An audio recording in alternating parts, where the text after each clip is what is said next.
Hello, my name is Sarah Lawrence, and today I'd like to talk to you about the dangers of fast fashion. So, imagine you walk into a mall. So, now that you're walking into this mall, what stores do you normally see? You see H&M, Forever 21, The Gap. So, what do all these stores have in common? Well, they are all stores that sell fast fashion. And you may be asking yourself, what is fast fashion? Well, fast fashion is when clothes are made in mass batches or in bulk to keep up with current fashion trends in society. And these clothes are made fast and cheaply. They are not sustainable. They are not well made. This may sound convenient, but the fast fashion industry has hidden evils that make the entire industry corrupt and just overall bad. Today, I'm going to talk about the downfall of the fast fashion industry. The areas I'm going to cover today are the environmental impact, the questionable labor practices, and the taking advantage of intellectual property of independent designers of emerging fashion trends. First, I'm going to discuss the environmental impact of the fast fashion industry.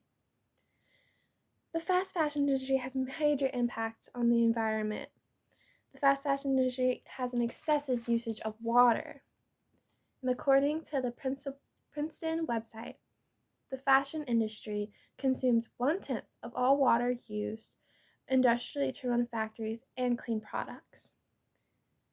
It takes about 3,000 liters of water to produce one single cotton shirt.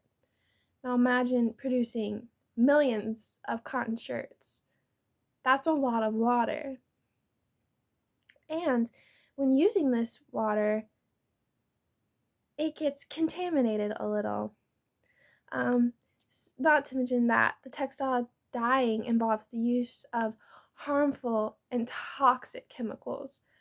This means that a large portion of these chemicals end up in waterways in the ocean, and that harms the environment because it can kill animals, it kills plant life, and overall just harms ecosystems and creates huge problems.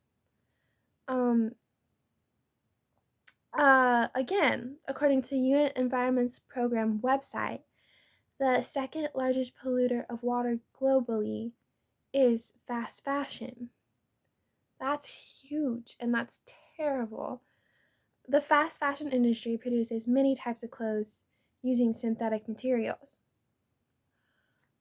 These synthetic materials contain about 35% plastic microfibers, and this is done to lower the price of the materials. And the bad thing about this, these plastic microfibers often end up in the ocean after they're discarded because new fashion trends emerge and people discard old trends. And because these plastic microfibers end up in the ocean, that ends up polluting the ocean as well. Also, making these microfibers causes a higher release of carbon emissions, so that pollutes the air as well as the water. Now that we have learned about the adverse environmental impacts of the fast fashion industry, I'm going to move on to the questionable labor practices. The fast fashion industry stems solely from factory production and cheap labor. According to Global Labor Justice, many women workers in countries around the world are often subjected to violent abuse in the workplace. One of these fast fashion workers is a woman named, and I hope I pronounced this correctly, but I'm sorry if I don't. Her name is Radhika. She works for the fast fashion brand H&M, which is a big chain store. She publicly shared an incident she experienced while employed at H&M.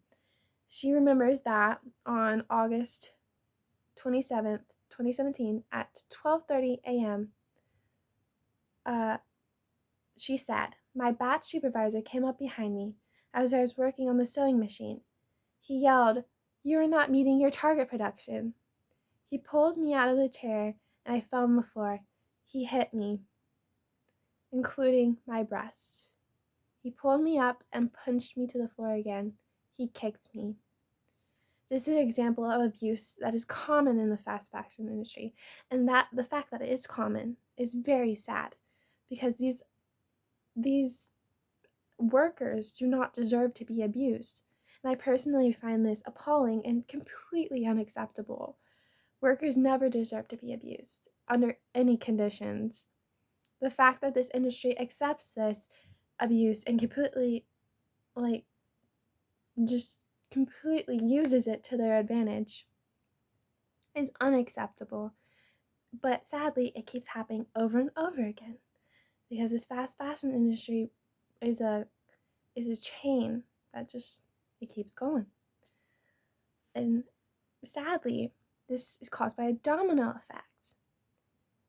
And within the fast fashion industry, this domino effect is when there's a need to get the trendy clothes produced in a rush, and they utilize cheap materials and cheap labor, and then cheap labor leads to adverse conditions. So this domino effect keeps happening, and sad. And it's sad that it creates a high rate of abuse in this industry. Finally, I'd like to discuss the fast fashion industry and how it takes advantage of intellectual property of independent designers of emerging fashion trends. The article published by the NPR organization website explains that the current rift between fast fashion companies and indie brands over the use of clothing designs. One of these specific fast fashion companies is a brand named Shein. The article points out that many of the fast fashion companies have been stealing or copying designs that indie designers have created themselves. It also mentions that fast fashion companies sell the stolen original designs much cheaper than the original designer. And all these designs were used without permission. So if the design was sold cheaper than the original designer, people are more likely to go buy it from the fast fashion companies than the original designer. Basically stealing their jobs. It also mentions that this means that the original designers get nothing from their own ideas, and they're just being stolen. And that's a rate of corruption that should not be happening, and what makes this industry so bad. And so today we learned about the reason why the fast fashion industry is dangerous and harmful. We learned about the detrimental environmental impacts, how it utilizes and encourages questionable labor practices, and how it often takes advantage of intellectual property of independent designers and indie designers of emerging fashion trends. Fast fashion may be convenient, but it causes more harm than good. Thank you so much for your time.